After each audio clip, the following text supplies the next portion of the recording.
website to the YouTube platform, where the public can view the meeting live and watch recordings of previous council meetings. In accordance with the Local Government Act 1993 and Regulation 33, these video audio files will be retained by council for at least 6 months and made available for viewing live, as well as online within 5 days of the scheduled meeting. The written minutes of a meeting, once confirmed, prevail over video audio recording of the meeting. So I hereby declare the meeting open. Welcome councillors, staff members and the public, and declare the meeting open at 2 minutes past 5. All councillors are present and in attendance. Any councillor, any pecuniary interests with the agenda going forward? I do have one from Councillor Woods with reference to a planning issue at Cranbrook that has an interest there.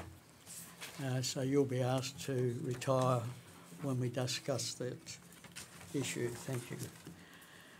Agenda item 2, confirmation of minutes, ordinary meeting council the 25th of September. Somebody care to move that be a true and correct record of that meeting? I'll move that, Mr Mayor. That the minutes of the ordinary meeting held Tuesday 25th of September 2018 be confirmed as a true and correct record. Seconded. Thank you. All those in favour? Against? I wasn't here. You wasn't here, that's fine. It's unanimous for those that were here.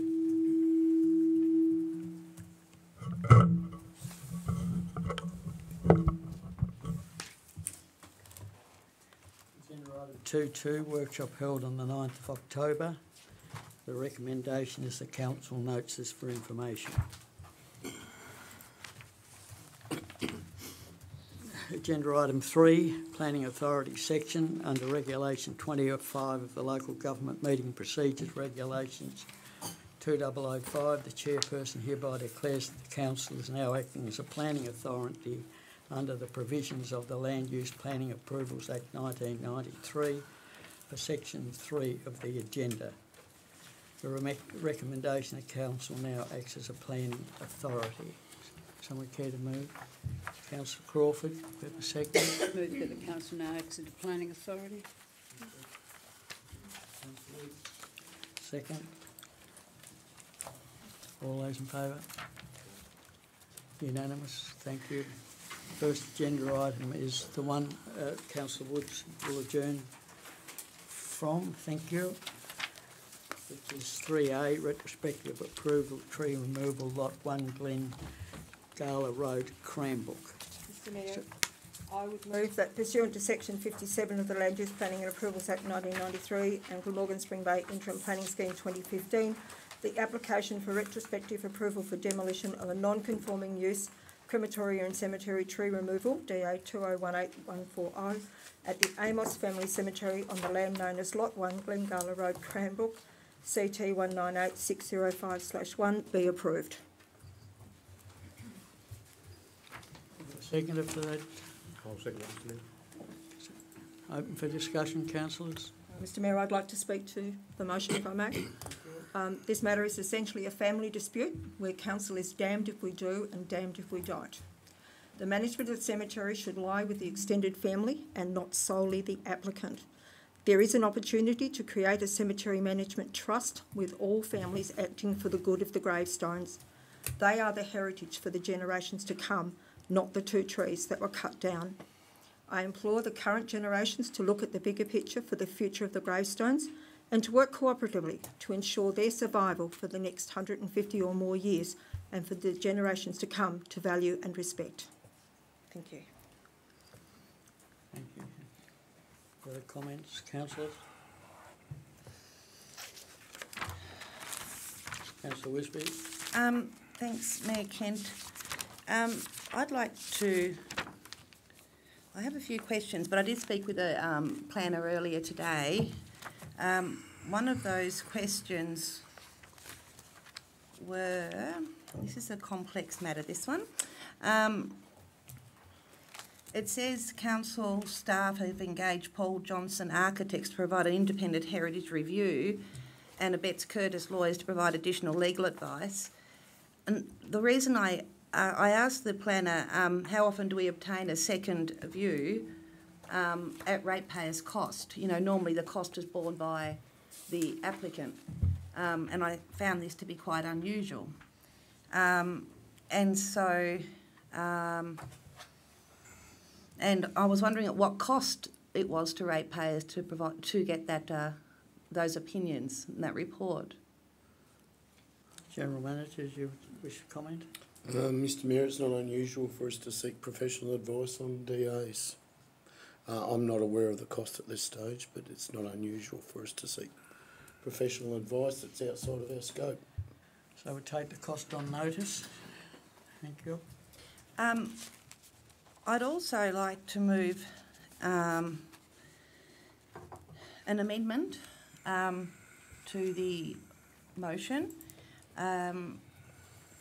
It's in respect to the removal of the tree stumps that are obviously, because the trees were cut down, they're the tree stumps that relate to the trees that were cut down. And the motion would be, or the amendment would be that the applicant, if recommended in the cemetery management plan,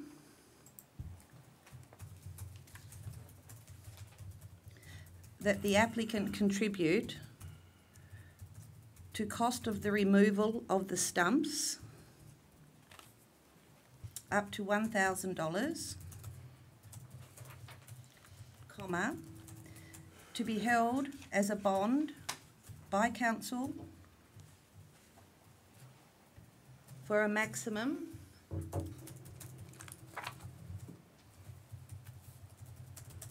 of 3 years,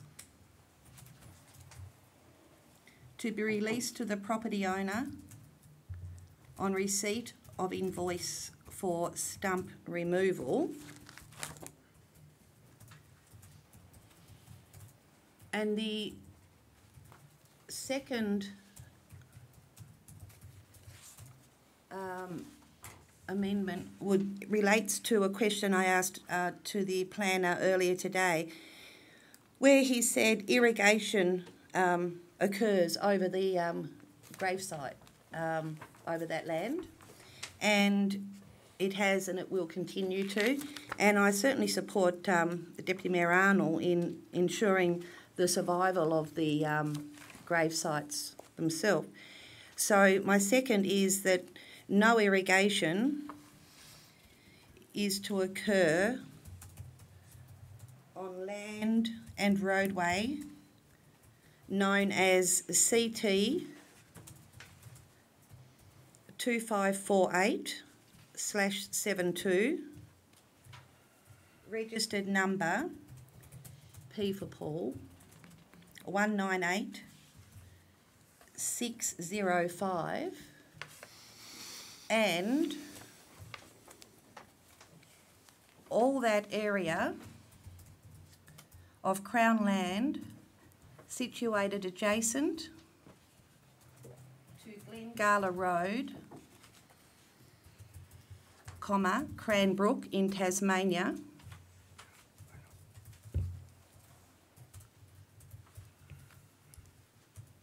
identified by property identification number 3510444, being approximately 2,340 metres squared.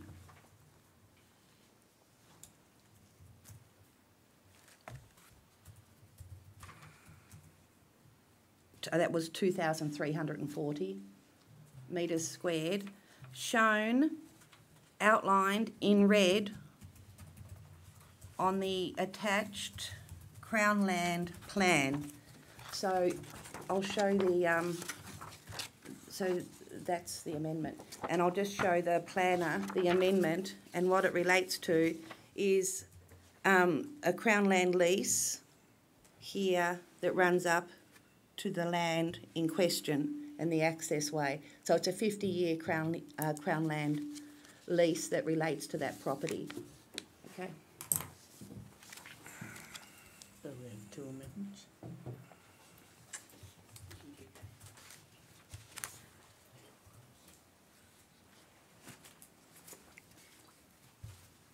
It's not really an amendment. As far as I'm concerned, Mr Mayor, they're too new. No, it's So we have seconded for that amendment. it's the road, the Crown Land lease, the people have got Brand new motion, I thought. up there. It's not, it is actually an amendment because it's not So actually a contrary motion, to. is it? No, it can be an amendment because it's not actually contrary to the initial, it's additional. So I'm just putting my hand up to say, I will second Oh, it. yes, you accept. Thanks. Some more detail. So, Mr Mayor, is that additional conditions on the first? So there's 3 conditions now? There's no conditions on the first. No, it just says it's approved. It's approved with no conditions. So that on would be that. condition 1 and 2. And But as- 3. But as the mover of the motion, I'm not prepared No. to do that. I'm not prepared to put those in there, those conditions on, because my motion is that the removal of the trees is approved. Yep. Full stop, that's it. Because beyond that, the management of the cemetery has to be remain with the property owners. Mayor Kent, I'd like to move that as a motion. Amendment. Yeah, it's moved as It can be an amendment because it's not contrary to the first. So if you want to put condition 1 and 2, that's approved and it's 1 and 2, then actually the amendment's debated and whether it gets up or not. Yep. It's not actually up to the mover to say whether they actually will accept the amendment or not. That's actually really up to the chair unless it's actually is opposite, contrary to the first. But that's not my call, that's the chair's, but it's... Does Councillor Wisby accept the first part of the motion though? well, that's yet to be considered. We haven't considered that yet. Right, so you've got a brand new motion. So, No, I'm putting an amendment. When we vote, I'll vote. so is the first part still in the amendment? Yep. So the first part saying about approved is still Yeah, sure. in the amendment? Yeah, Okay. Otherwise it would have to be a foreshadowed motion. Yep. So no, sorry. Yep. That the first part stays. I agree with the first part. So can I speak to that, Mayor Kent? The reason for my amendments. Yes, yep, fine. Okay. So Yep, fine. the first one was in relation to the tree stumps, and it's in relation to whether or not, when the cemetery management plan is done, as suggested by the planner, that needs to be done, that should be done, that when that is done, either by either it gets through, as part of this, or it is done by the property owners, that it could be that the stumps need to be removed, for the actual grave site protection of them, or it may be that they remain. So if the tree stumps need to be removed, I think it's appropriate under the circumstances that the landowner doesn't actually take on board the whole cost of doing that. It just seems unfair that would occur.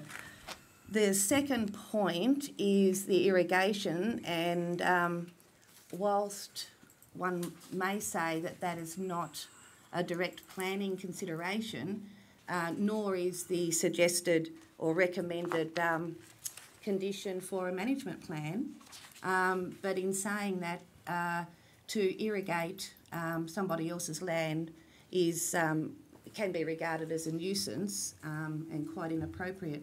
So for protection of the grave site, I think that area needs to be protected, as well as the access road as described, that's actually on that plan in the agenda, and the new Crown lease, the 50-year Crown lease that's been provided to the owners, that the planner now has a copy of. So that's the reason for those two. Can I just clarify, my motion did not include the conditions that related to the management plan, though. I did not include the management plan in my motion. Do you want me to answer that? Oh.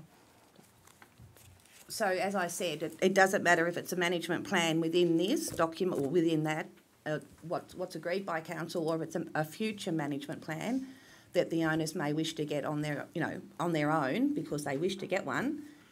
If that management plan is sought by them and the suitably qualified person that does that plan suggests that the stumps are removed, I cannot see why the property owner should be responsible for that cost of removal.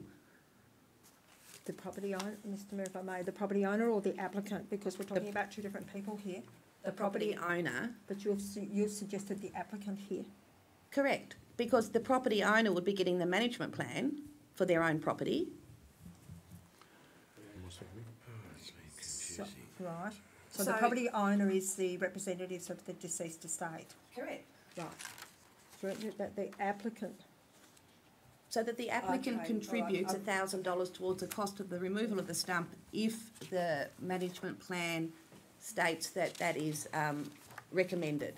So it's not in the cemetery management plan, it's in any cemetery management plan that may be produced. Correct. Right. Yep.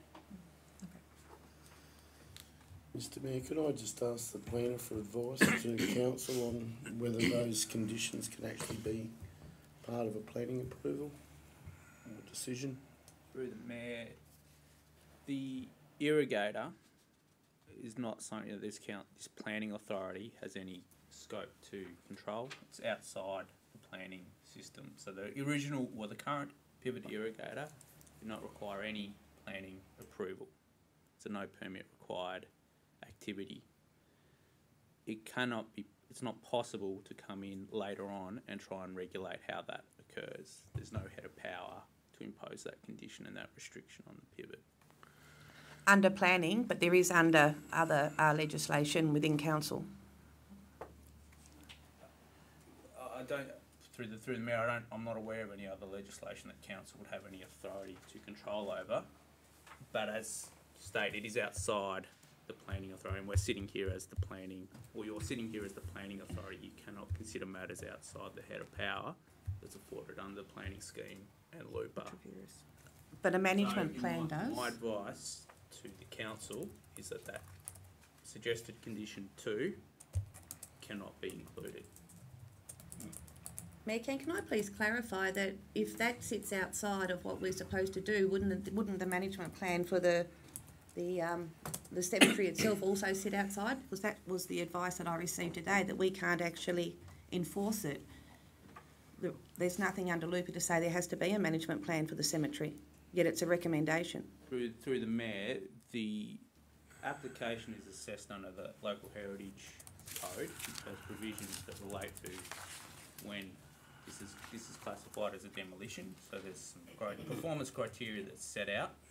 The advice of the heritage expert was that in order to meet all of those tests, the performance criteria, a management plan is necessary, and it forms a proper planning purpose that directly relates to what this application is for, which is the removal of the 2 trees. The other issue with condition number 2 is that it relates to land that's not included in this application. So this application is only for the cemetery, for the small footprint on which it sits. What happens on the land around it is not part of this application. But Mayor Kent, it's the access road to the cemetery, so I can't see how it can't be. But the other point too is I think it was referred to then that it was in the plan, in the report the council paid for, and it also is in that same report a recommendation that the plan shall provide. This is the management plan, shall provide guidance to ensure that the irrigation systems employed in the adjacent land do not impact on the historic heritage values of the place. So, That isn't included in the recommendation because there's no head of power to do that. There's no ability, that type of condition is not possible to be delivered you are constrained by the provisions of the planning scheme, which do not require a planning permit for the pivot irrigator. So what, Mayor King, can you tell me what the head of power is then for for the management plan? General Manager. Mr Mayor, I'm a bit lost on this one, but the management plan would be in a recommendation, not a decision of council. So it's like we would say, I can't think of an example, but we do planning things and we say that we recommend that this happens, but we can't control it or enforce it. So who's the head of power on that then? To be quite honest, in this instance, it needs to be sorted out between the two families. So They need to have an agreement. We can't enforce something one over another. It's just impossible. Nor can we favour one over another. The application deals with the removal of trees, and that's it. So, I mean, you know, the best thing we can do is put the amendment to the floor, Mayor, and see if it passes or not. Can I ask a question first? Just a little bit confused, Councillor Wisby. Recommendation 1. Well, the tree stumps don't grow, so there's never, as far as I'm concerned, there's never going to be an issue with them. But what happens if, when after 3 years, and the tree stumps are still there? Yeah, that the money gets handed back if the management plan and the idea is that a management plan could be done, and the management plan, the person who does that may suggest that removal of the tree stumps is in the best interest of safeguarding the grave sites, okay, and if that is the case and the owners of the property choose to do that, then should they be out of pocket? That's my point. Should they be out of pocket for removing tree stumps? But if someone holds off for 3 years, then we're back to square one. I really struggled with this one from day one. Yeah. Mr Mayor, could I make a suggestion, given what the information we've just been given about the irrigation, would the addition to the original, with the seconder's permission, an addition to the original motion that says something along the lines of that the applicant, in cooperation with the landowner's representatives, take all reasonable steps to remove the tree stumps to ground level in a sensitive manner? That is a condition of so that's then a condition of the approval. I can't see, Mr Mayor, how we as councillors or as planning authority can tell one person to spend money on the other person's property, the $1,000.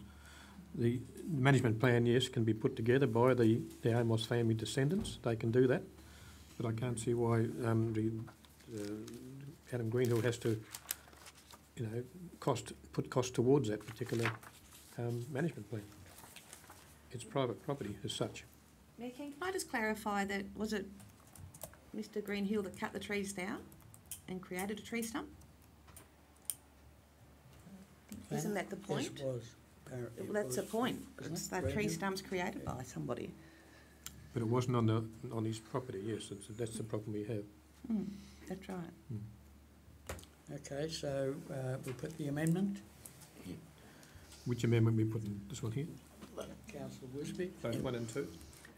Or do you want to separate them, Mayor Kent, if there's concern, put amendment 1 and then amendment 2? Well, that's your call. If that's what you Well, want I to would do. suggest that might be a better way. Okay.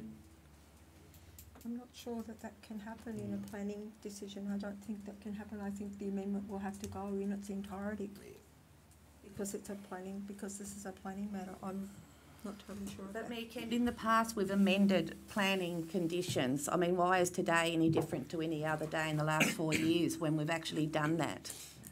Well, put them up as they are together and move the amendment. And all those in favour? Against? Against is Councillor Steiner, Deputy Mayor, myself, Councillor Parker, Councillor Farmer. For was Councillor Crawford and councillor Wisby. The motion, or the amendment's lost. Thank you. Now we go back to the original.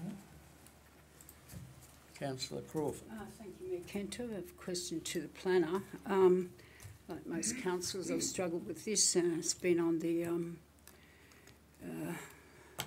agenda a few times and it should have been workshopped. I want to ask if the motion is lost not to grant a retrospective approval for the removal of the trees. What is the next step then? Is it a compliance issue or? Planner, any comment? My advice would be to wait and see what happens on the appeal front. No, that wasn't my question. My question was, what is the process that if council doesn't approve this, what is the process then? What actually happens then? As I said, it's retrospective. Is it a compliance issue? The trees are being removed without a permit. And if that is the case, if it is a compliance issue, and if there is a fine or whatever, what then happens? Because the trees are actually being removed. I'm actually asking what the process is. Through the Mayor, I don't know what the process would be. If council wished to undertake enforcement action, I would say it would need to be a vote of this council to commence that action. Mr Mayor, it will also need to go to the tribunal first if it was appealed, and they would make the decision. I'm not actually asking that. I'm asking then, regardless of whether council chose to do an enforcement or not, what would the trees are still being removed. So then what happens? Like in a planning, there hasn't been a permit, right? So then there's an enforcement or there's not, right? So then how is it dealt with in planning? Through the Mayor, if in that scenario, the councillors, as the planning authority, would be given an opportunity to determine whether to initiate compliance action or not. That would be the first step. Councillors may choose not to, or they may choose to. What happens from either of those outcomes, I don't know. Okay, thank you. Mr Mayor, you must remember that many months ago when this first came on the agendas that the applicant actually did approach the council and was told he wasn't required to have permission to remove the trees. So a compliance issue would fall on deaf ears because he would already asked the council did he require a DA or did he require a permit, and he was told he didn't require that. So I don't know how all that would actually work out in the first instance. He did approach the council. That's the problem, through the chair, Councillor Farmer, is there's actually discrepancies there, whether he was actually informed. Council's now saying that, yeah, he wasn't told that. He's saying he is. So, like, it's murky all the way through. Like, if it was just a cut and dry one, then it wouldn't really be an issue. Through the Mayor, if I may just clarify the report, there's a statement in this report saying there's no record of the advice given. It's not suggesting that advice wasn't given. The scheme isn't actually that well drafted on this particular matter. The scheme has a description of the cemetery as having one mature exotic tree. Quite clearly that's wrong because there were two. And it's a question of law as to how you interpret that phrase as to what planning permits was required or not. So, in my advice, if there's no record to support that conversation, if there was that conversation, but I've got nothing to suggest that it never happened. And I could also see why there'd be vagaries in advice or perhaps incorrect advice given because the scheme is not well drafted. Okay, so Mr Mayor, could I just clarify, though, that my motion didn't include subject to conditions 1 and 2, although it may need the words added, be approved substantially in accordance with the endorsed plans and documents submitted to council, which is part of, I'm not sure, I probably need to get some guidance. did you hear that from Deputy Mayor? Yes. Just going back there. Mayor Kent, can I just clarify exactly what endorsed plans you're referring to? Deputy Mayor Arnold? I'm taking it from condition 1 on page 21, which states that use and development must be substantially in accordance with the endorsed plans and documents. So one assumes that that's the development application that was lodged. But we haven't got a copy, have we? Just for through the mayor, it's from pages 23 to 39 of the agenda is the application submitted. Council. So what are the endorsed plans and documents then? Is it pages, whatever you just said? Yes, through those. We would stamp each of those pages as the endorsed plans and documents. Just as approved? Doesn't need to be? Because originally my motion was just that it be approved, that's it. Sorry. Okay. That's an amendment. Thank you. That's a No, motion. it's fine. No, it's fine. Sorry? It's fine, the motion is still as it was originally moved, that it be approved. Okay, no further discussion, councillors, put the motion. All those in favour? Councillor Steiner, There's something else. Councillor Steiner, Deputy Mayor, myself, Councillor Parker, Councillor Farmer. For the motion, against, Councillor Wisby and Councillor Crawford. The motion is approved. Thank you, councillors. I just, Agenda item 3.2. Councillor Woods needs to come back in. Oh, certainly. She works for them. just had a question on that, Mayor Kent, with the endorsed plans that council has just agreed to, was that the removal of the stump as well? No, that's retrospective. The endorsed plans and documents of what was here, so that was to remove the trees. So I assume that was the stump too. No clarification on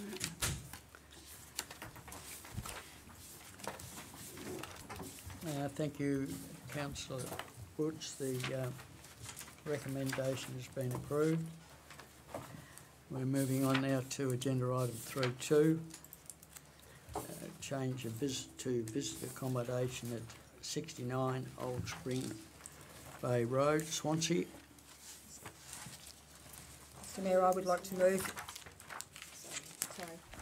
that pursuant to section 57 of the Land Use Planning and Approvals Act 1993 and Glamorgan Spring Bay Interim Planning Scheme 2015, that the application or change of use and new buildings, a new outbuilding, visitor accommodation, residential use and associated buildings, DA 2018/178, at 69 Old Spring Bay Road, Swansea, CT 115824/6 be refused.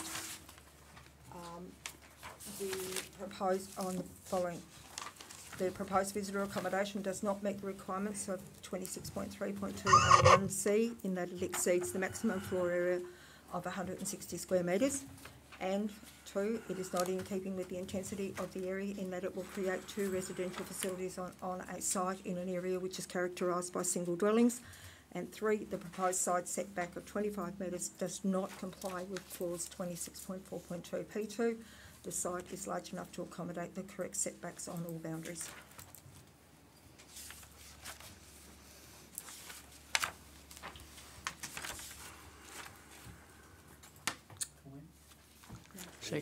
Second. Councillor Woods, open for discussion. Mr Mayor, could I speak to it? Thank you. This proposal has a floor area that is almost 100% larger than the acceptable solution. This cannot be acceptable or discretionary. One would reasonably think that 10 or 20% larger would be the maximum that would be acceptable. Building setback from side and rear boundaries must be not less than 50 metres. The Acts Interpretation Act defines must as something that has to be done. The actual site of the new shed is 25 metres from the side boundary, and it is therefore non-compliant. This property is 5.4 hectares in area, so surely a site can be found that would accommodate the appropriate setbacks. There is a wetland on this property, and other than the assessment under the Biodiversity Code provisions, there does not appear to have been any assessment done on the effects of grey water or stormwater on this wetland. It is acknowledged that there may well be none, but that assessment should be done by a suitably qualified person demonstrating that the existing wastewater system and stormwater system is adequately sized and maintained to accommodate wastewater demand from the use and stormwater demand for all buildings and vehicle access areas with no potential to harm the wetland on the site. If there is any upgrades identified, then those works should be completed prior to commencement of this development. Thank you, Thank you, Mayor Kent. Deputy Mayor. Further discussion, councillors? A clarification, Mr Mayor, to the planner. Why is the 160 square metres, where did that figure come from? Is it just a statewide legislation or? Through the mayor, no, it's not statewide in this case. So this is a rural resource zone property, so it's not covered by the government's sharing economy policies and rules. So this is the 160 square metres was, I think, deemed as roughly the size of an average 4-bedroom house, and the scheme's drafted in the sense that, well, that level of intensity is acceptable, and anything above it is discretionary. That helps. It's discretionary. Yeah. Thank you, yes. Councillor Wisby? Thanks, Mayor Kent. Through you to the planner. So it is discretionary, the over 160 metres. And I see that you were not the author of this document or this report and the recommendations. Do you see, as Council's direct planner, do you see any particular issue with the recommendations to support this? To support it? Look, through the mayor, my capacity was to review and endorse that report that's in the agenda. Okay, so you support it? Yep. Yes. So you have no issue with the recommendation as put to council? Through the mayor, no. Look, I would acknowledge that there's no direct conditions related to wastewater and stormwater management, so that perhaps should happen, but that is, in addition, that is covered by existing regulations, so there is a way to manage it. But perhaps a more direct condition would have been warranted. I thought, just on that point, I thought that we stopped putting in building and plumbing conditions and so forth as they are covered under the relevant legislation. This would be in terms of protecting that wetland. But I still thought it was covered, a wastewater, report would be done, as part of building, so. They are, but not, obviously not many sites have a wetland on them. So could an appropriate additional condition be placed on that would ensure protection of that wetland? Yeah, look, a condition could be drafted, yes. The standard condition that, yeah. So you could actually pop that in, the standard condition. Well, through the mayor, this is obviously up to the councillors to decide. Correct, yes, but if the council laws were satisfied with that additional, Correct. yep, condition could go in. Yes. Mr Mayor, could I just clarify that I don't have a particular problem with this development. I just have some concerns around the fact that the maximum floor area is going to be almost double what is the acceptable standard, and I'm not sure where the discretion actually stops in relation to that. Is it 10%, is it 20%, or is it 100%? I don't know where the discretion stops. And my other concern, of course, is the wetland. So I really do have a major concern around the fact that there was no assessment, or seemingly no assessment, in relation to the wetland. Okay, thank you. Could I just say, Ms Turvey, I made an error, that the application for change of use, I think it should say not all change of use. There, yeah, I think that should be for. Thank you. For clarification, Mr Mayor, is the house currently used full-time? Yes.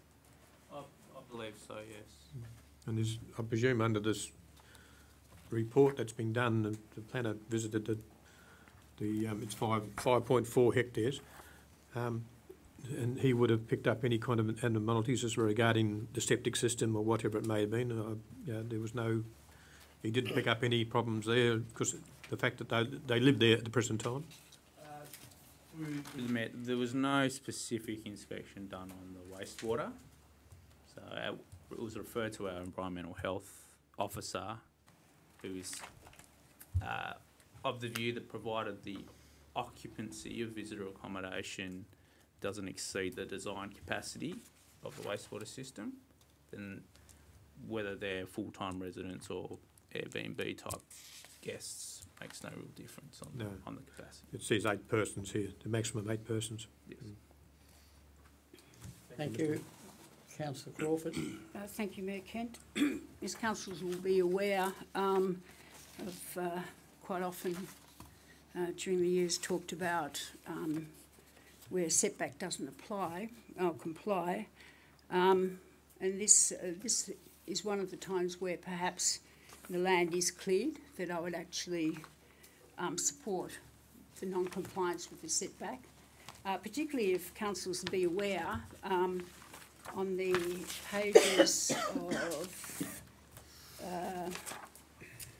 47, quite a few councillors in past developments that have come to council, including the caravan park, and that didn't comply with setbacks. Most councillors here passed that. There's a few other ones as well around also the neighbouring property that was, I think most councillors probably weren't on council that time, but didn't comply with the setbacks, the side setbacks as well. What Deputy Mayor Arnold was saying about the visitor accommodation. So on the bottom of page 53 and the start of 54, it might not actually comply with the acceptable solution, but visitor accommodation for performance criteria, which we need to go to if the acceptable solution doesn't fit. So it says visitor accommodation must satisfy all of the following: not adversely impact residential amenity and privacy of adjoining properties. You've seen the plan of it, so it's nothing very close in a way. Provide for any parking and manoeuvring spaces required pursuant to the parking. Well, that's been indicated as in one of the conditions that they can comply with that. Be of an intensity that respects the character and use of the area. Well, once again, if you actually look at the aerial photograph. Not adversely impact the safety and efficiency of the local road network or disadvantage owners and users of private rights of way. And they said in here about, I think, 10 car move, or perhaps 4, but 10 is the usual one for that.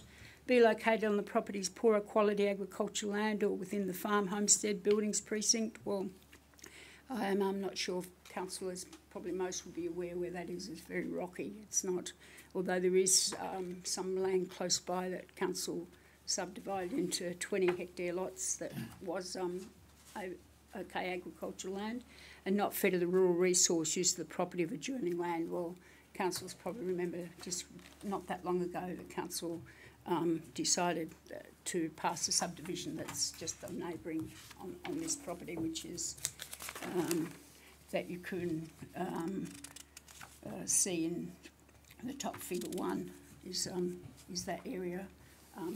Well, I don't know if it's north, but we'll see if that picture's, above. So I won't actually be supporting at the moment the refusal. Thank you. Unless some councillor convinces me otherwise. Thank you. Thank you. Any further comment, councillors, before the motion's put? No further comment. I'll put the motion. All those in favour? Deputy Mayor, myself, Councillor Farmer, against. Councillor Steiner, Councillor Crawford, Councillor Parker, Councillor Wisby. The motion is, the recommendation is lost. Thank you. And Councillor Woods. Sorry? And Councillor Woods. Did I miss Councillor Wood? I did. Were you for or against? Against, thank you. Against. Thank you. You have to put that in. You have to do my motion is lost, but you have to, this still has to be dealt with.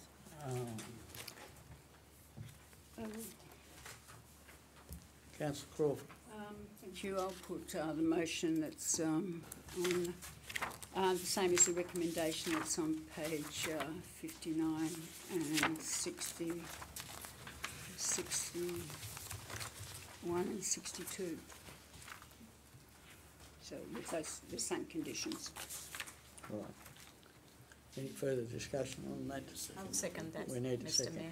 I'll Sorry. second it. You'll second that one. Thank you, Councillor Steiner.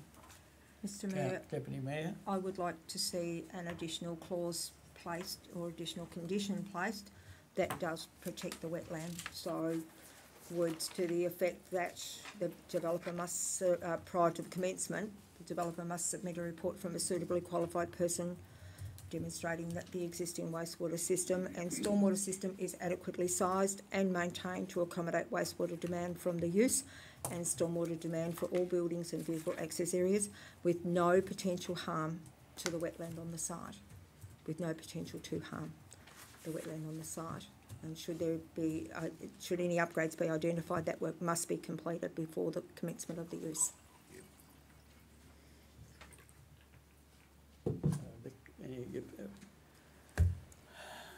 Councillor Woods and Councillor Crawford, any difficulty with that being part of the motion?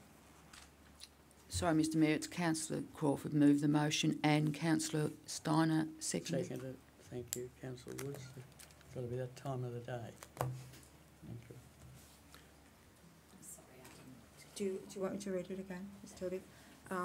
Prior to the commencement of use, the developer must submit a report from a suitably qualified person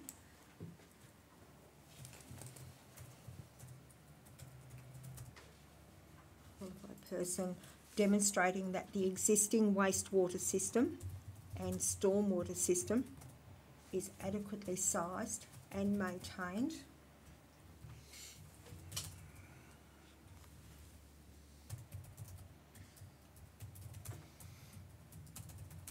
to accommodate wastewater demand from the use and stormwater demand for all buildings and vehicle access areas.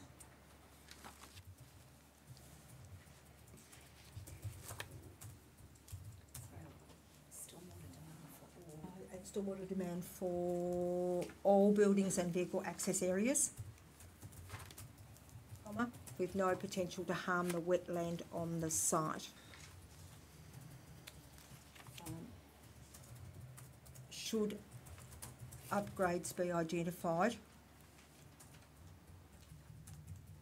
all required works must be completed prior to the commencement of the use.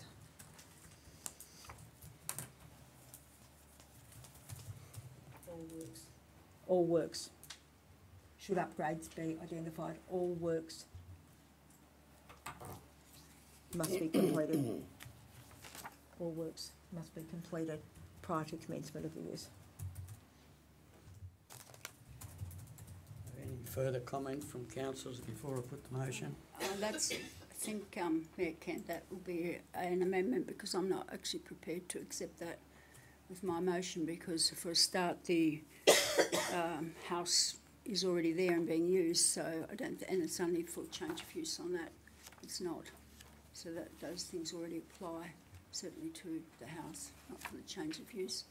So, yeah, so it needs to be an amendment. If I may, Mr Mayor, with the addition of the extra building, the use is going to intensify. Okay. That's right. Councillor Wisby?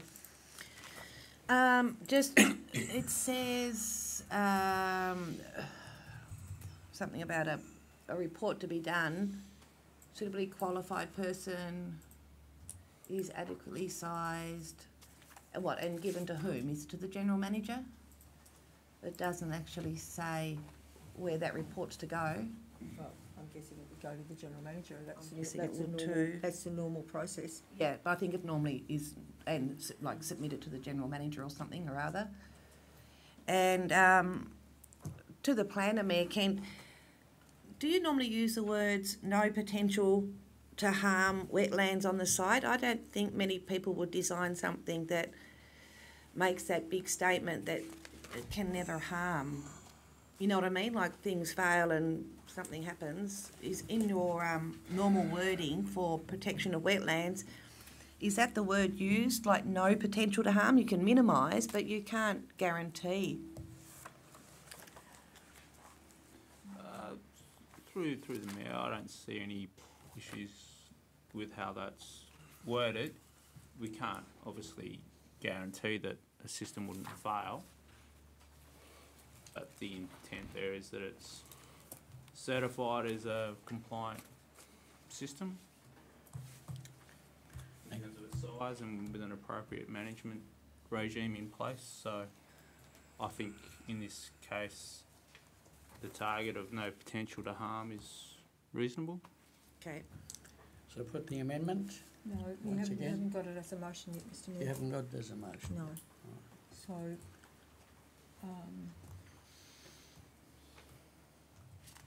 so on that basis, I would move that an additional condition be placed on the development application stating. Can I just ask one? Yeah. We have a seconder. I'd second it. Just one question, Mr Mayor. We have a seconder, yes.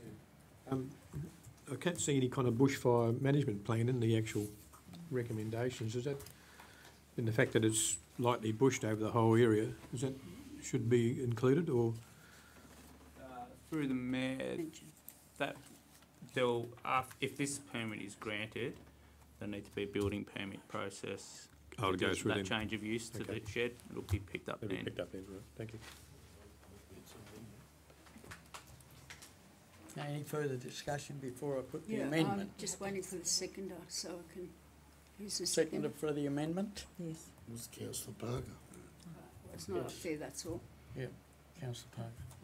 Yeah, I'd just like to speak briefly. I actually don't, the house has already been passed, so what I'm saying is if the new building is actually the one that's actually going to have to comply with this, only that, then they would take into account, the professional person doing that would take into account that that house is there, and that's that's what's happening already from that house, what that house is producing in that way. So they're not going to just disregard the house, but the house shouldn't have to actually be reassessed for its plumbing and whatever else, because that's already been passed. But it will be like the additional part is the one that actually needs to do, and they would take into consideration everything, including the other house. So that's why I'm saying that I wouldn't support it as an amendment, because it really should just be the new building that's going to go for the residential. The other is just a change of use, and that would be, of course, considered when they do the stormwater system, that making sure that that is adequate for the whole property. So that's why I'm not actually supporting it. It should just be, in my view, for the additional building, not what already exists. Thank you.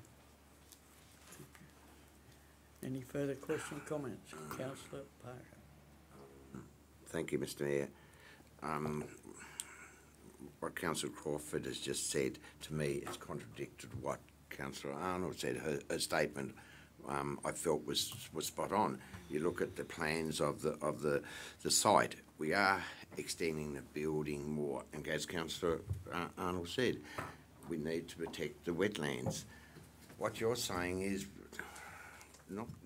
not protecting the wetlands for what is being extended onto this site. No, that's not what I'm saying. I'm actually saying that what's already been there, has been assessed. That dwelling has been assessed, that it doesn't affect the wetlands. All of those things have already been done. What I'm saying is it's only the new one that needs to be assessed. They will take that into consideration, what water or whatever's coming off the other one, because you don't just do it in isolation. You look at the whole property, but they shouldn't need to go in to reassess the actual the dwelling that's there already and being used. That's already been assessed. So assessment should really just be the impact that the new building has along with what's already going out from the other. You know, it's an additional thing. So, Deputy Mayor? Mr Mayor, I'm sorry, I don't understand Councillor Crawford's logic, because the current building is being changed to visitor accommodation with a maximum guests of 8 at any one time. So surely that's intensifying the use of that house or of that particular building. So why wouldn't you require a report done into the capacity of the current system that's there? Any further discussion, councillors, before we put the amendment? Okay, I'll put the amendment. All those in favour? Councillor Farmer, Councillor Parker, myself, Deputy Mayor, Councillor Woods. Those against?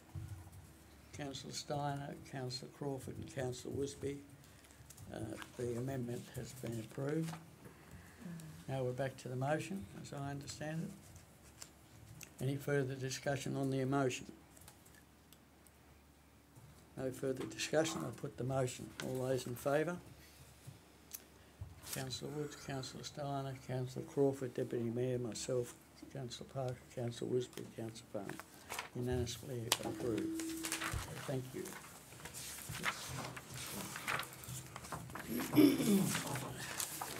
Under Regulation 25 of the Local Government Meeting Procedures Regulation 2005, the chairperson hereby declares that the council is no longer acting as a planning authority under the provisions of the Land Use Planning and Approvals Act 1993 for Section 3 of the agenda. The recommendation is the council no longer acts as a planning authority. I'll move that council no longer acts as a planning authority. Thank you. Do I have a seconder? Councillor Farmer. All those in favour? Unanimous. Thank you very much. Moving on to agenda item 4, public question time. Shirley Castle. Mr Mayor, has the council given any consideration to buying the Buckland Church Cemetery? And if not, could this be considered so that this beautiful property could remain part of our community? General Manager, comment? Mr Mayor, no, I don't have any comment on that. So I'm unaware of any, Could it be considered? can't see any reason why it can't be considered. Mr Mayor, I thought the Buckland Church was not for sale and was going to stay the way it was. Church Cemetery still on the market? Is it? Just the cemetery part of it? No, and the church. And that will create a huge problem if the cemetery is sold. Without getting into debate, the church has indicated that they would only sell to an organisation and not individual. Yeah. Well, it would set a precedent, but I mean, that doesn't stop one council from looking at it. And so we can do that, yep.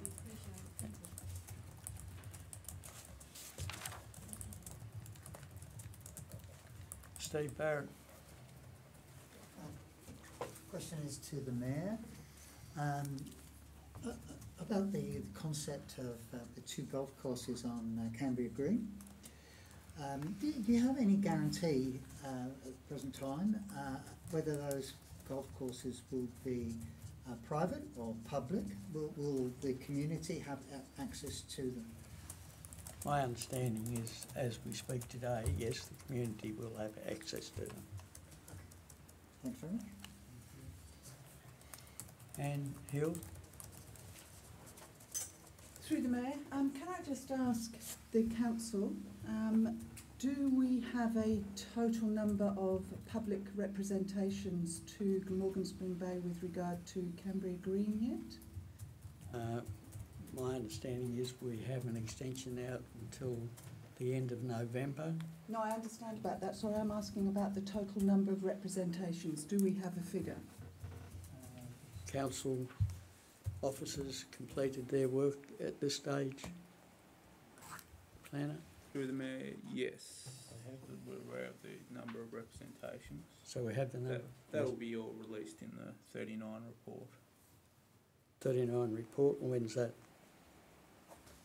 That needs to be considered before the end of November by the TPC extension.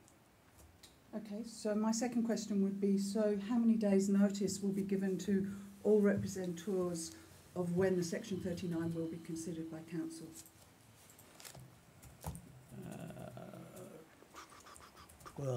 Obviously we will now have, this is probably our last meeting, so it'll be, you're saying, Planner, you're saying end of November?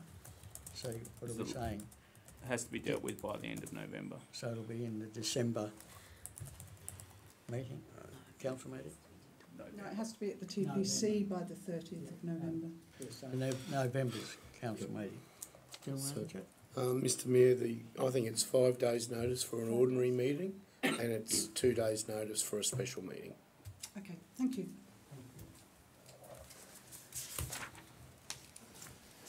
Okay, agenda item 5, information reports. The councillors for your comments and questions to General Manager.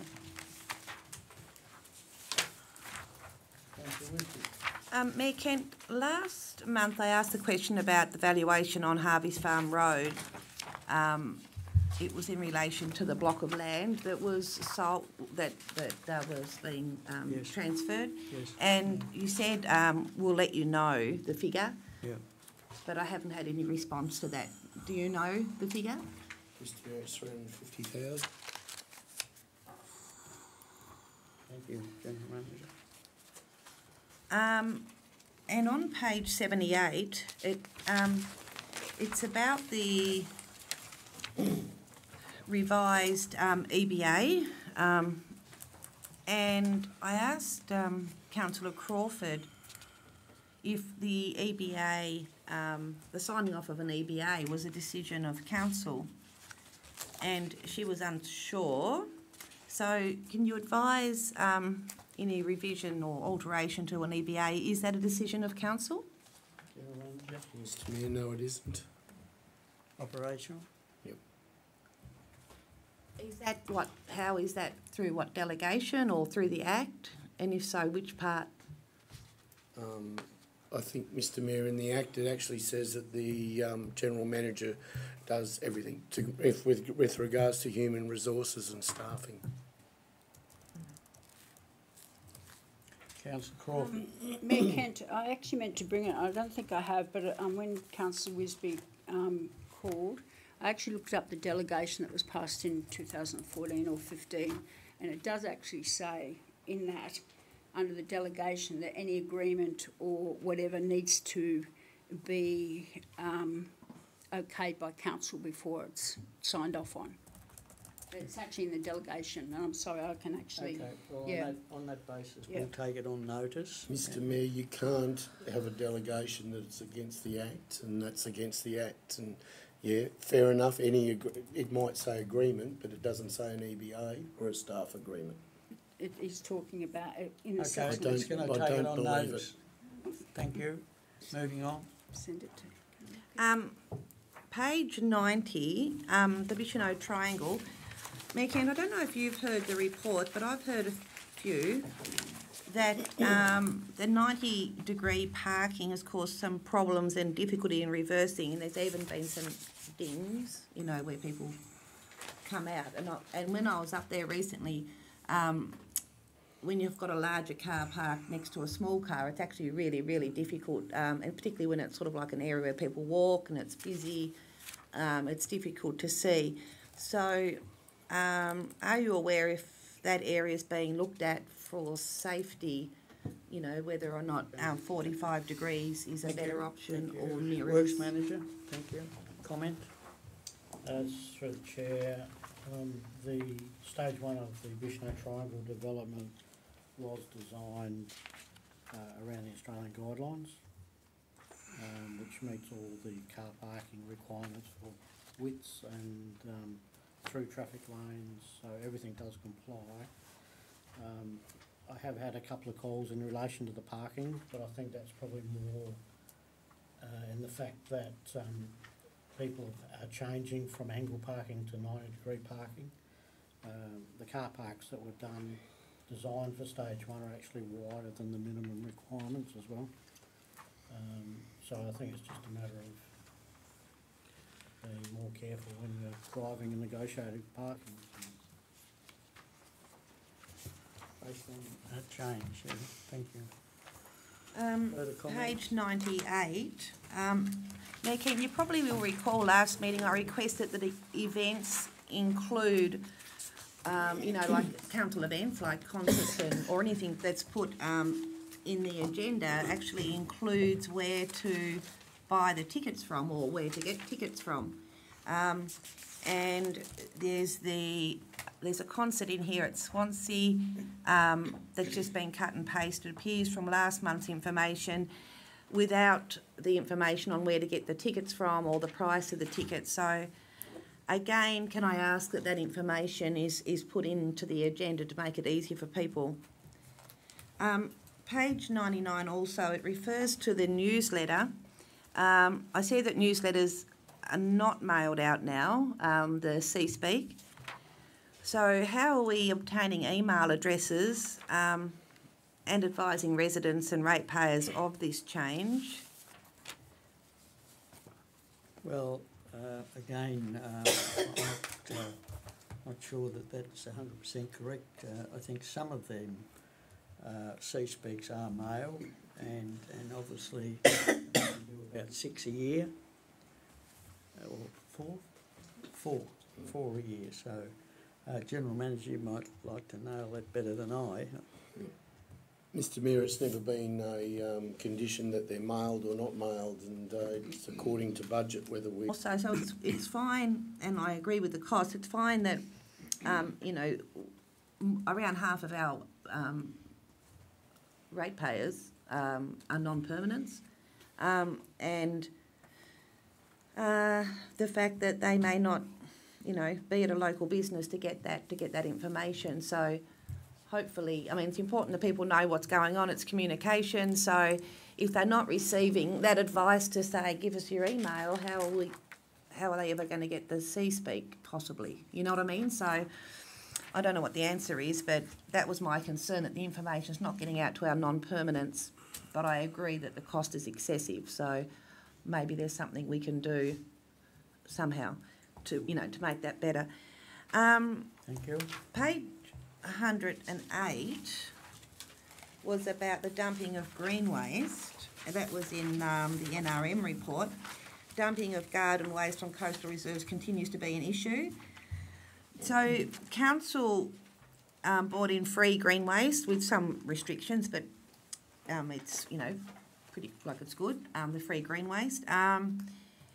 Have we put up free green waste signage at the waste management centres, and possibly we can put some ads in the local papers and on the community notice boards to make it, and in C-Speak, for example, to make it really clear, because if people realise it's free, maybe they'll stop dumping it in the coastal areas. Works Manager, comment? Yes, just through the chair. It is on the fees and charges boards at the entrance to each site. It was gone through council in the July meeting on the new fees and charges. The reason that it hasn't been widely publicised is that it's probably preferred to introduce it slowly over a period of time. Otherwise, the amount of green waste we would receive would be unmanageable. And I think the people that are dumping on coastal reserves are going to dump there regardless of no fees or fees. It's just laziness or just what they do. Yeah, Ken, what's that based on? What survey was that one based on? Back to That's what happens. Works Manager.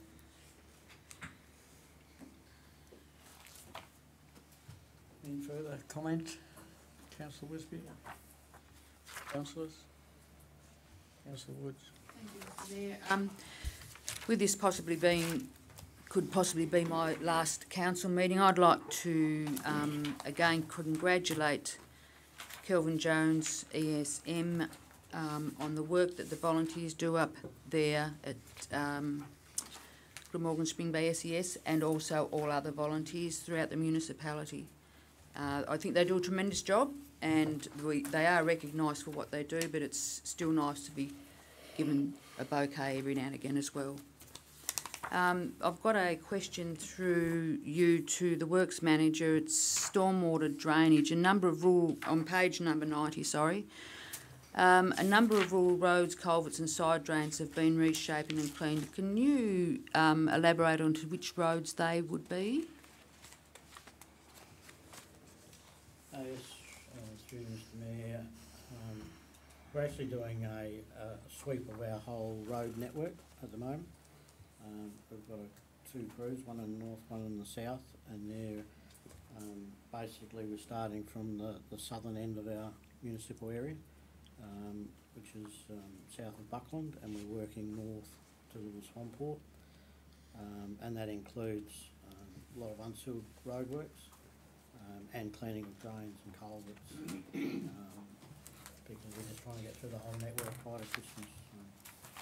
And sorry, Mr Mayor, through you, and they are part of the road network that council refers to? Our unsealed road network? Yes. Yep. Yep, thank you.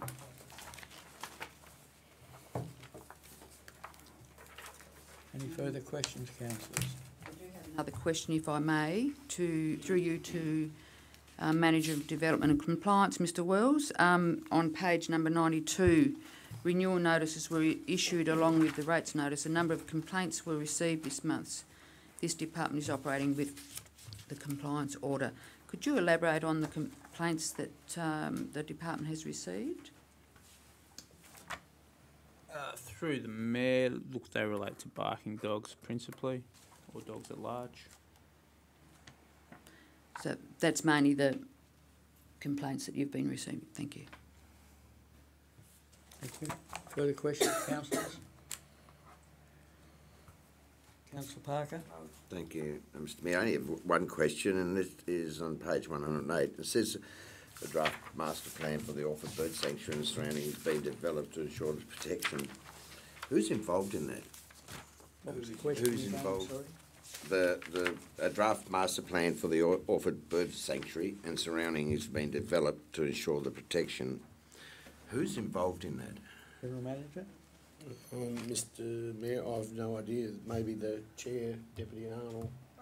I don't know either, I'm sorry. It's an NRM thing. It's NRM. I believe it's a collaboration with Parks and Wildlife, but don't hold me to that. I would have thought Tasmania would have been involved in it. They may well be, I don't know, Councillor Parker, I'm sorry. I just thought there would have been more consultation with the local community there on that. Yep. Okay, we'll take it on notice. Yeah, Get thank all you. information. Yeah, thanks. Good? Yes, Councillor Farmer.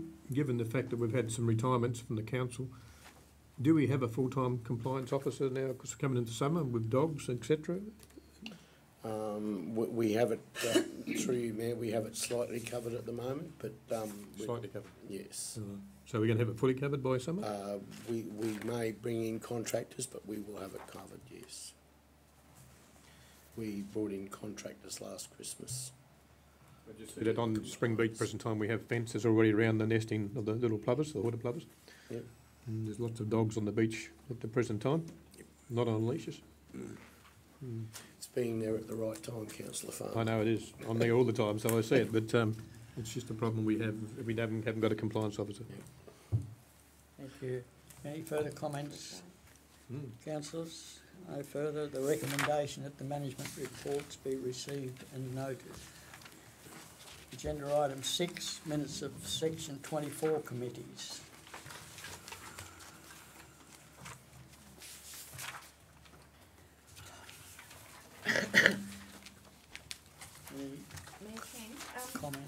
I was on page 114. It speaks about the boat ramp up at the salt works and the continued concern from oyster farmers in the area with the increasing numbers of visitors to Glamorgan Spring Bay, and the fact that if sewage is found in the area of the oyster farms, that they can be shut down for 30 days. So up at up at the salt works, there is no toilet, and there's a really good boat ramp. And I understand it's a bit complex, but it's probably Crown Council and Parks. But something needs to be done about that. I'm sure our intention is not to shut down oyster farmers because of the sewage in the water. So I'd like to move a motion that Glamorgan Spring Bay Council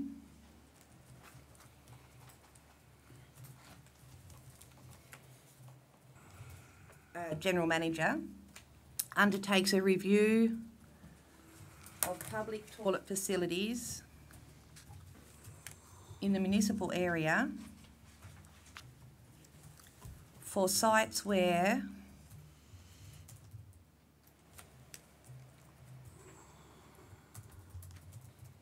the absence of toilets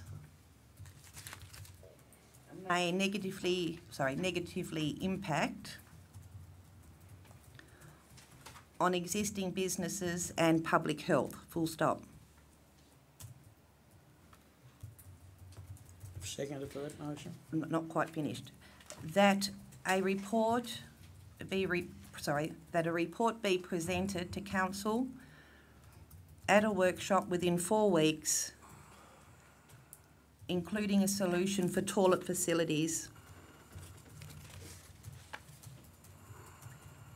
at Saltworks Boat Ramp. Full stop. If I may, Mr Mayor, that's also a recommendation from the NRM committee. Pardon? It's also a recommendation from the NRM committee in the second paragraph that you're referring to. The committee was writing to council to request some strategic planning around that because of the concerns. One of the oyster farmers did in fact hire a portaloo. It didn't last very long before someone stole it. And it cost his company a significant amount of money. So it certainly is supported. That's where I got it from, and I've also had some calls about it. So, yeah. We have a seconder for your motion, Councillor Wisby. Oh, I'd second it. Deputy Mayor, further discussion or open for discussion, councillors? I think, Mr Mayor, that 4 weeks might be a bit hard to... Time frame wise, yes. I think, I'm not sure, but I think the General Manager was going on leave. Mr Mayor, it's not just that. I mean, there's a new council going to come in. We haven't set the dates for the council meetings or the workshops or how many workshops there will be. So, yeah. And I mean, Councillor Wisby's asked for the whole municipality, which is you know, a bit much in pretty onerous. I can certainly have Little Swanport in 4 weeks, but. Mayor Kent, I don't mind. The Little Swanport was Saltworks. There was the main one that I'm aware of. If that report could be available within 4 weeks, my understanding is that this has been an ongoing issue for 2 to 3 years. So, quite frankly, we should have a file there with all the issues, because clearly there are issues that's preventing a solution. So. You know, it's not something that's brand new that I'm talking about. It's been an ongoing issue, and who's going to take ownership of the problem? So, you know, the report may just bring issues to the table. I don't know, but if we could just possibly get the salt work sorted, or, you know, some way forward before summer hits. Mr Mayor, it all boils down to people doing the wrong thing. We'll put a portaloo there and it'll be pushed into the water, which will make it even worse. Okay. We'll get some concrete. Yeah. Your motion's there, but if we can define at least, if it's got to be from a council law's perspective, that 4 weeks or thereabouts for salt water, the rest of the municipality, you know, 2 or 3 months. Again, it depends on what the new councils want to do. It's a task to go around all the areas where people bathe and swim to find out whether there should or shouldn't be toilets. Mayor Ken, I think there's actually pretty well, NRM would know, people would know the main areas, and this is just one of the main areas. So if we could amend that motion with Councillor Arnold to say that that a report is presented to council at a future workshop, full stop, and then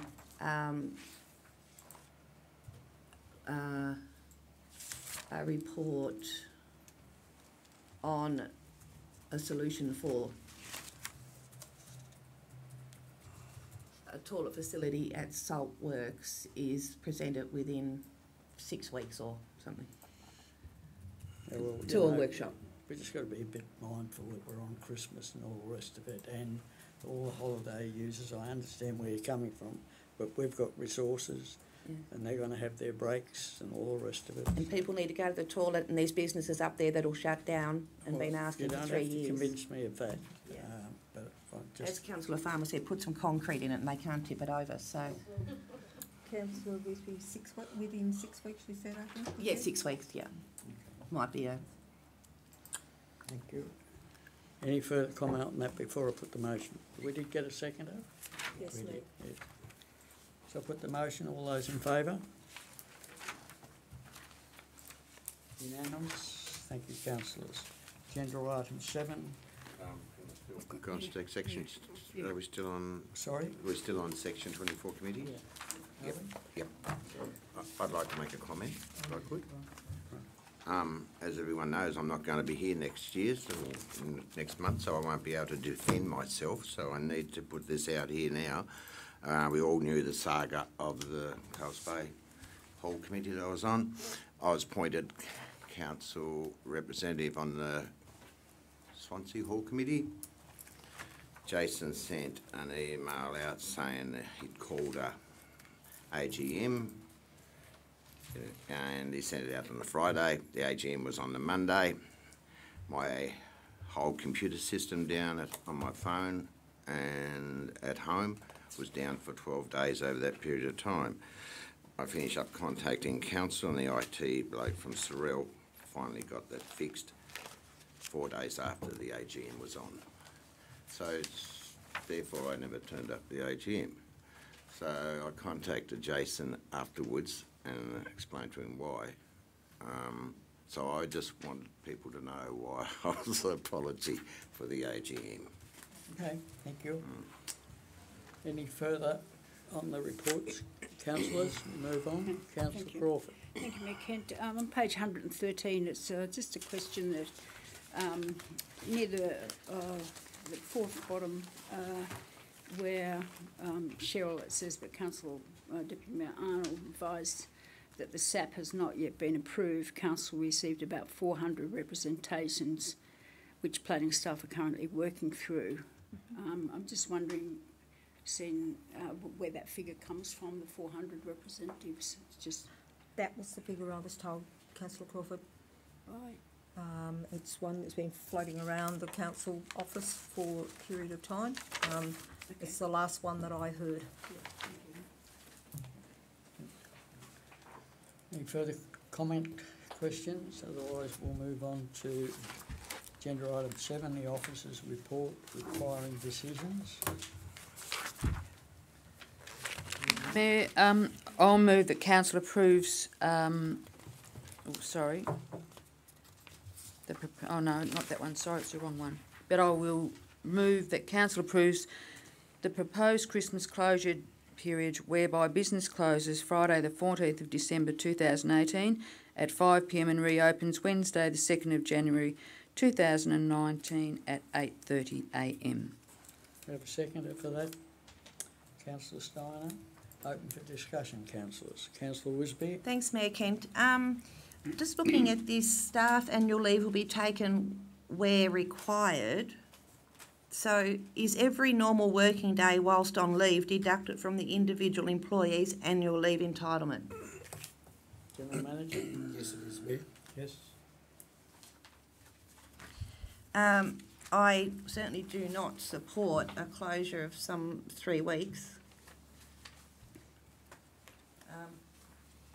Or what is it, 16? Actually 2 weeks, Mr Mayor. 16 days. I think it would be appropriate for Council to close on the 21st of December at 5 p.m. and reopen on the 2nd of January at 8:30 a.m. We're here to provide service and we can't do that if our doors are closed. So I think it's quite outrageous to shut down a council for that period of time. Thank you. Further comment? Councillor Crawford? Thank you, Mayor Kent. Councillors will be aware and probably remember that each year that I actually speak against this, that the council offices should be open, particularly when we've got something like 51% of non-permanents. A lot of people up here at that busy time of the year. So I actually can't support from the 14th. And it's just consistently the same as I say every year, that I think that non-permanents actually really need to have access to council office during office hours. Thank you, Councillor Crawford. So, General Manager, in the past, have we had any concerns, by and large, from the community in general?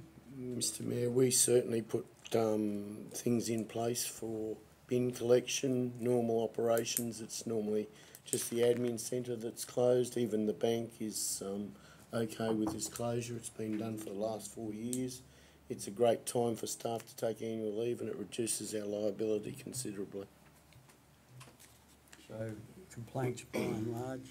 I haven't had any complaints. Thank you. Councillor Woods? Thank you, Mr Mayor.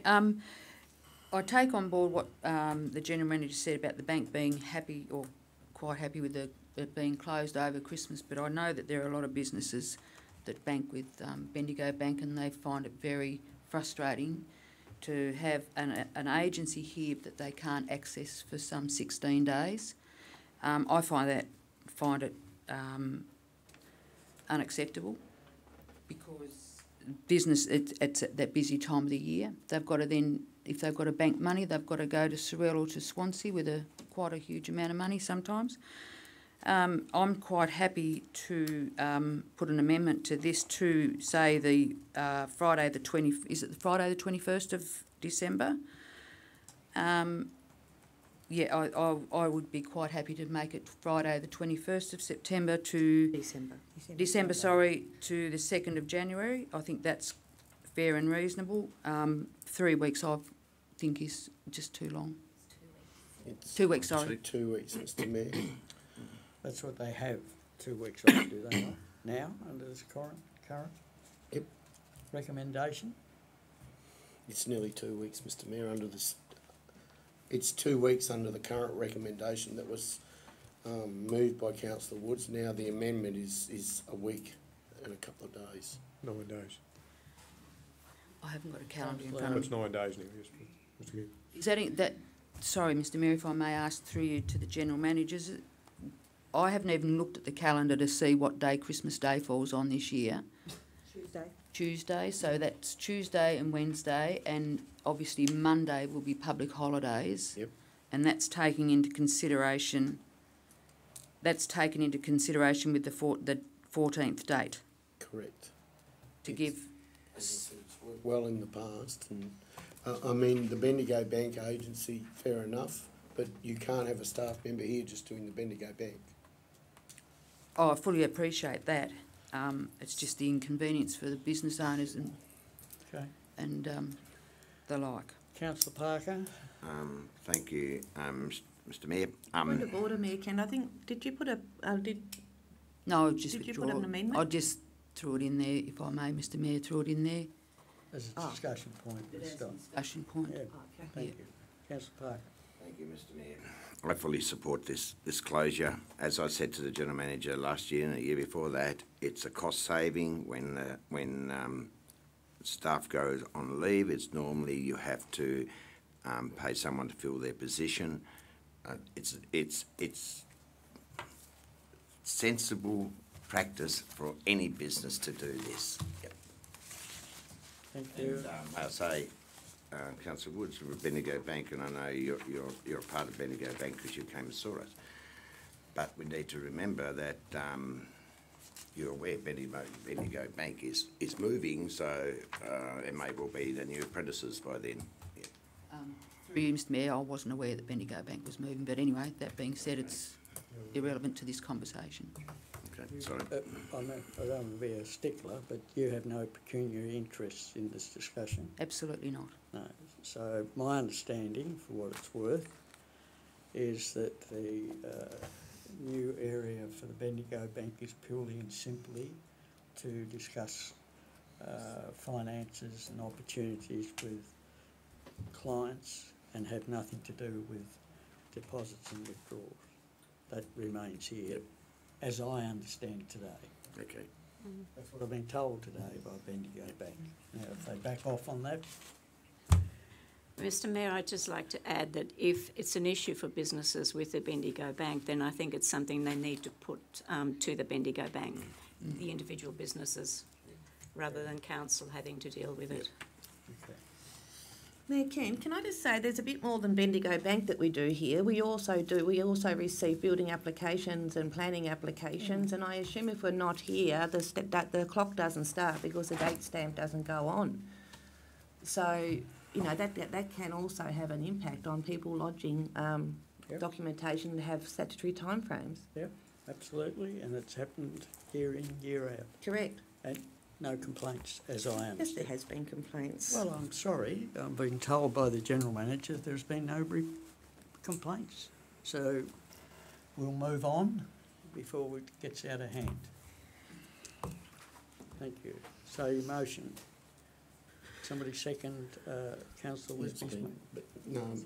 But it's been moved by Councillor Woods and seconded by Councillor Steiner, so it just needs to be put there. Now, okay, so if there's any further discussion, we'll put the motion. All those in favour for the motion? Councillor Woods, Councillor Steiner, Councillor Arnold, Deputy Mayor, myself, Councillor Parker, Councillor Farmer, for the motion, against Councillor Crawford and Councillor Wisby. Motion's carried. Mr Mayor, if I may, just want to thank everyone around here for the conversation. It was actually quite good, and quite enjoyed the backwards and forwards. Thank you. Agenda item 7.2, Earth Ocean Network.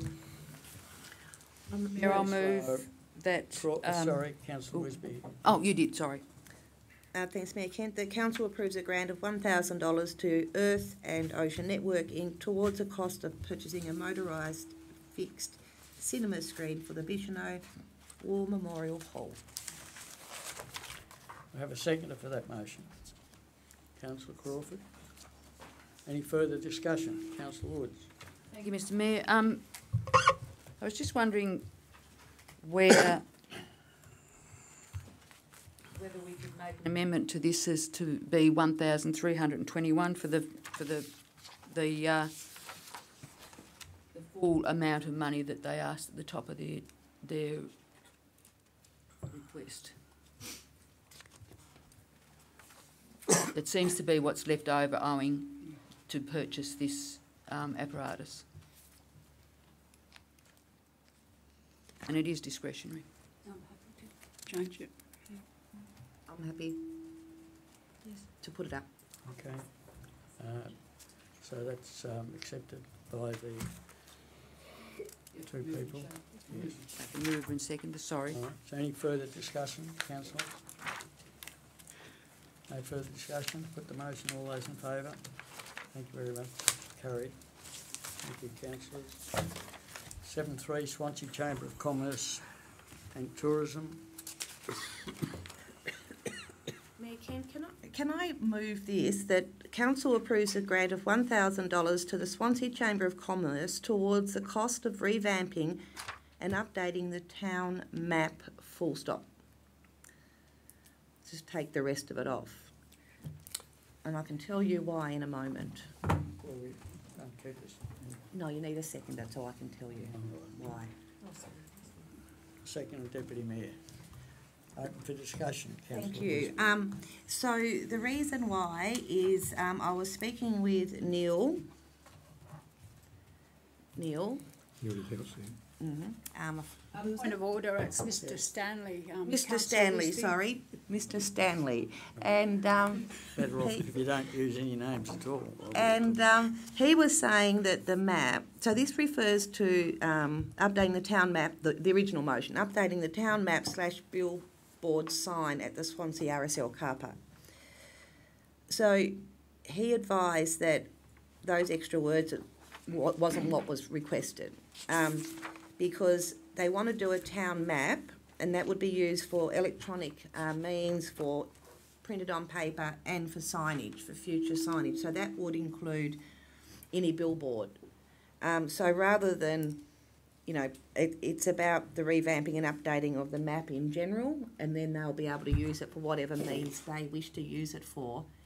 There's also discussion by the RSL with East Coast Tourism about potentially not having the billboard at the Swansea RSL car park.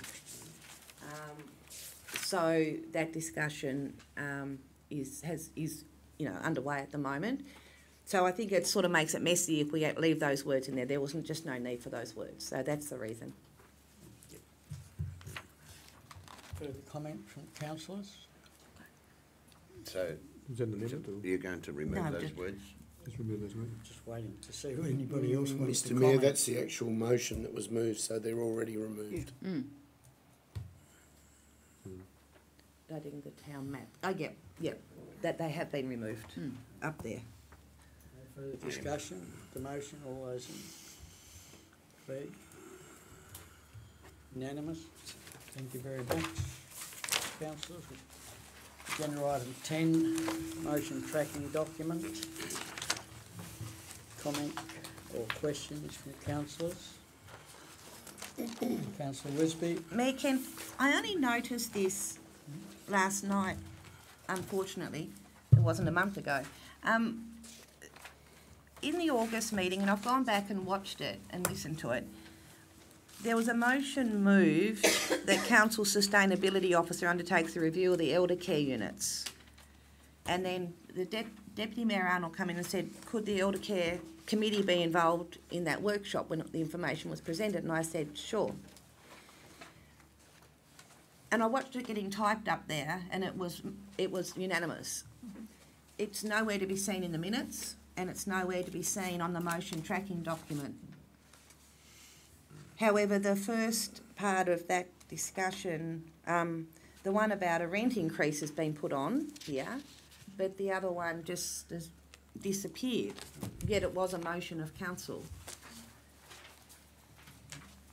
Take it on notice. Well, can we? Well, I think you stated at the beginning of the meeting that the audio, the yes, written minutes override whatever. So, just if I could re-put that motion now to get it back on the minutes, I think that'd be the tidiest way to. Yep. That's fine. The top, the type bit. So. It's exactly as it was. The Council Sustainability Officer undertakes a review of the elder care units for innovative means of saving energy and costs, such as installation of heat pumps, solar panels, insulation, etc., and provides Council with a report detailing findings and costs, and a presentation at a workshop before the end of November 2018, full stop. Then the Elder Care Committee is to be invited to the workshop, full stop. Yeah, well, I'm not sure that we can address an incoming councillors workshop, but I think it can go in as part of your... Well, Mayor Kent, the thing is that there's all these motions here, that are carried forward. So if they don't wish to do that, they've only got to rescind that motion. Yep, that's fine. Yeah, I understand. Yeah. Okay, we have a seconder for that motion. Councillor Parker. Further discussion, councillors? No further discussion. I'll put the motion. All those in favour? Unanimous. Thank you very much. Councillors, any further more on the motion tracking document? Nothing further. Agenda item 11, questions without notice. Councillors? Councillor Crawford. Thank you, Mayor Kent. It's a question to Mayor Kent. As you'll be aware, the Integrity Commission has made a board determination re the matter of private works accounts. Sorry? Re the matter of private work accounts for the Glamorgan Spring Bay Council employees.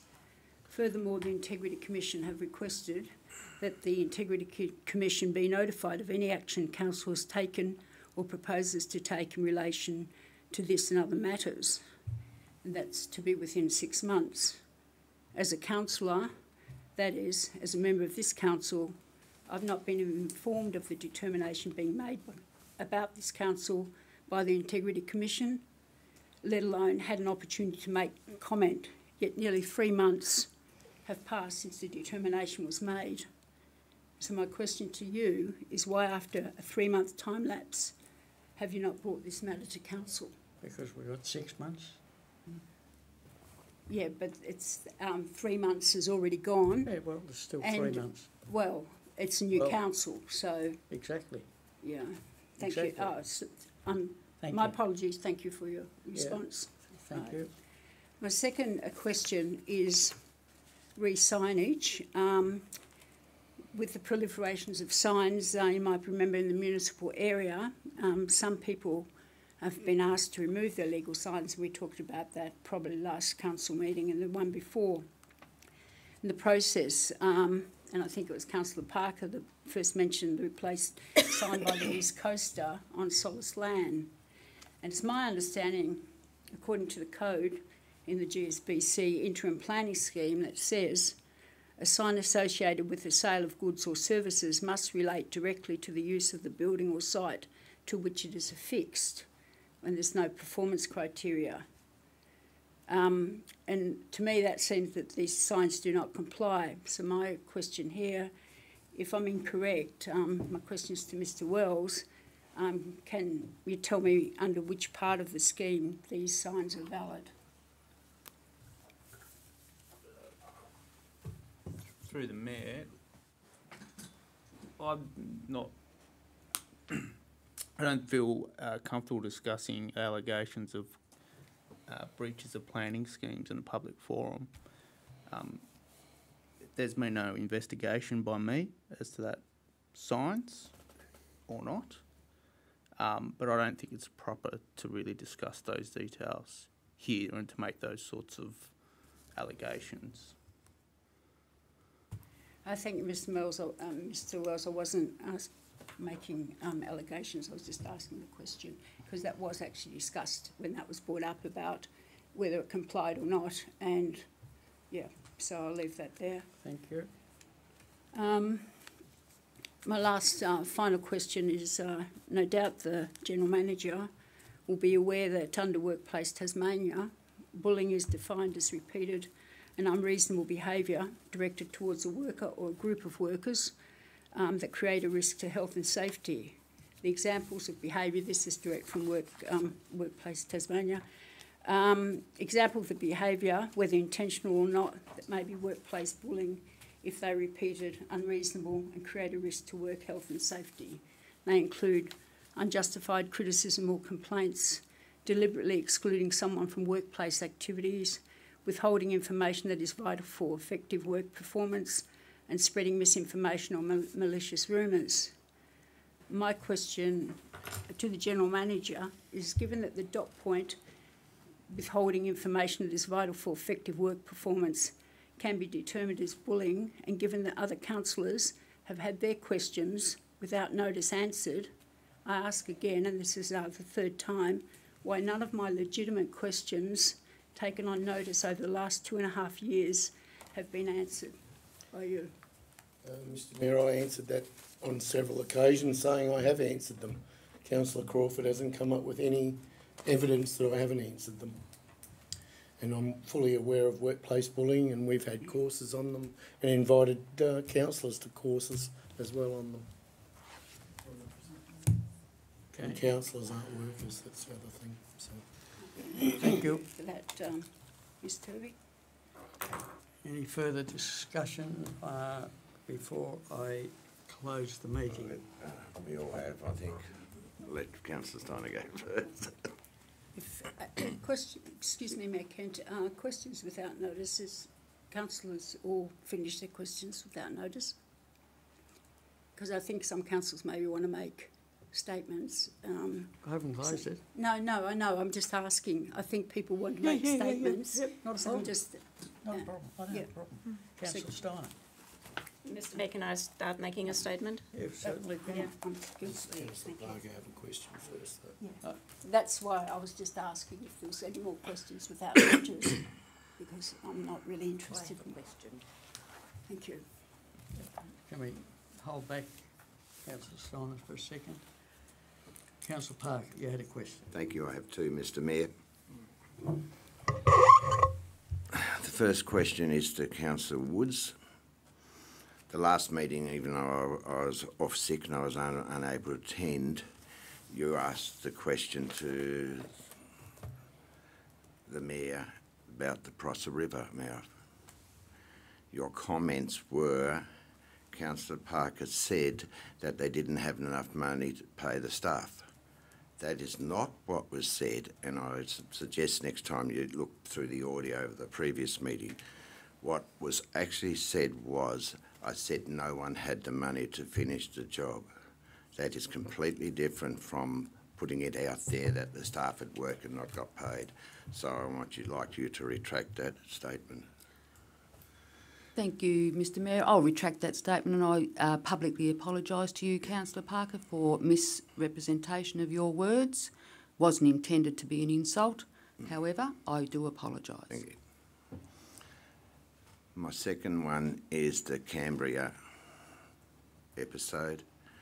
Whose suggestion was it that we extended by another 30 days? My concern there, and I'll say it, is that when I looked around this table at the moment, we have 4 councillors that weren't supporting it. To me, as a councillor, it looks like we were deferring it until after the next election, hoping that you would have the numbers to get the project through. Oh, point of order, Mr Mayor. That is totally and utterly wrong. I withdraw. Yes. I withdraw. I hope you do, Councillor Parker, because that is an insult to all our intelligence. Moving on. Councillor Woosby. I have two really pretty easy questions. So last month I requested a copy of the internal policies and procedures relating to staff, and the reason being is part of a council's role and responsibility is the health and well-being of staff, okay, so that's the council's role. And you said you would take it on notice, but I haven't received any response. General Manager. Mr Mayor, as I said last meeting, that is an internal operational matter.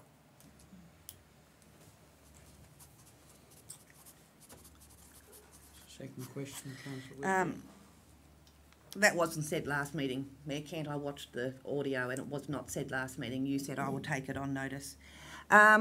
And also the second one is, my understanding was there was a directions hearing and pre-mediation meeting yesterday for 8 Allen Street, Bicheno, which was the extension to the property on the foreshore that council refused. So my question is to the planner.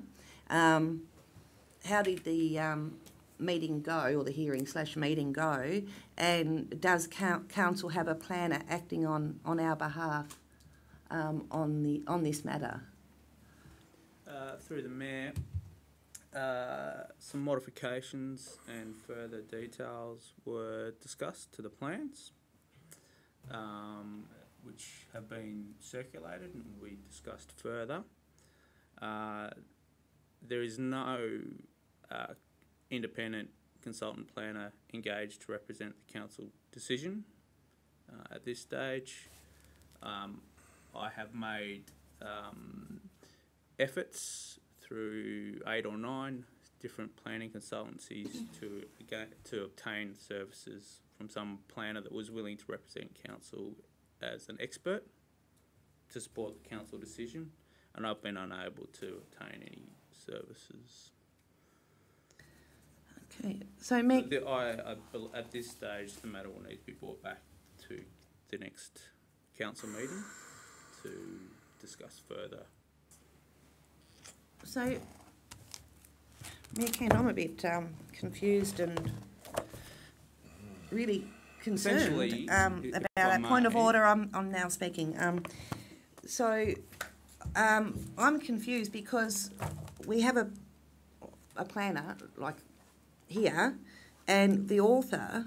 Now I understand there's it is said that the planner, if the planner says recommends approval, that they won't go into these rooms and fight if we go refusal. But in this case, the planner or the author was Teresa Williams. So what's wrong with our planner doing this? Is there something wrong with that? Yes, Mr Mayor, if I may, yes there is, because regardless of who wrote the report, it is still a report of council. So the council planners have to support that, if you like. So regardless of who the author is, it is council's report, not the author's report. So Mr Wells can't, for example, Mr Wells couldn't, for example, go and argue against his planner's report. And I also don't agree with the decision that was made. Oh. You need to understand, councillors, that the tribunal requires professional, independent advice.